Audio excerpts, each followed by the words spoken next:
আমাদেরকে মাটিতে রেখেছে, কিন্তু এরা আমাদেরকে বুকে রেখেছে, এরা মাটিতে রেখেছে, নিচে নামে আমাদেরকে খাওয়াইছে। এদেরকে খাওয়ানোর সময় আমরা কারো নাম বলি না, করেছিলাম বিসমিল্লাহ মিল্লাতে রাসূলিল্লাহ।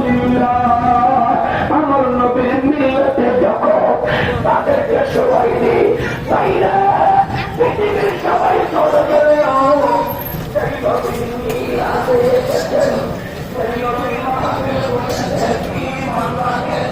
আমার নবীর উম্মত দুনিয়ার সবাই চলে গেলেও তোমার কবরের বাড়ি থেকে কিয়ামত পর্যন্ত আমি নবী তোমার জন্য আছি। এই জন্য আমার নবী সর্বরে কায়নাত বলে উম্মত, এই পৃথিবীতে আমি এসেছি আমার উম্মতের কল্যাণে।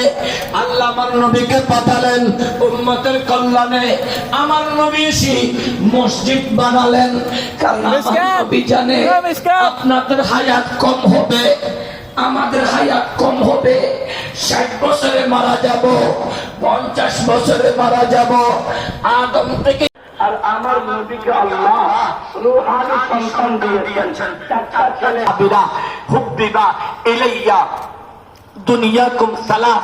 এই পৃথিবীতে আমি নবীর কাছে 3টা জিনিস পিয়ারা। বড় রাত দূরে দিয়ে হয় কিন্তু আর দিয়া আর রাস্তাঘাটে চাপতে গাড়ি ফেলে এসি আদি আমি ফাঁস মাইল একটি ফাঁস মাইল আনি 1 কিলোমিটার তো না আনি ব্রিজ এসি এই তুন আবার ফোন দিয়ে ফোন এতুন ও কই কি একখান গাড়ি হতেন আর 5 হতেন ও ভাববে আছে।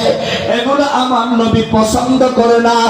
আমার নবী আতর সুগন্ধি আতর পছন্দ করলেও সাহাবী কিরাম বলে আপনাদের নজর নিয়ে দাও আওয়াজ কি এটা আরে বাসা বাসা ওরে বাসা দিয়া হবে বাসা দিয়া কাবেরি কাদি বাসাই আর সাহাবী কিরাম হতে নবী রে আর কোন মুস্তাফা গাম মুবারক বেশি পছন্দ কিয়া ও মুস্তাফা আমার গাম মুবারক পসি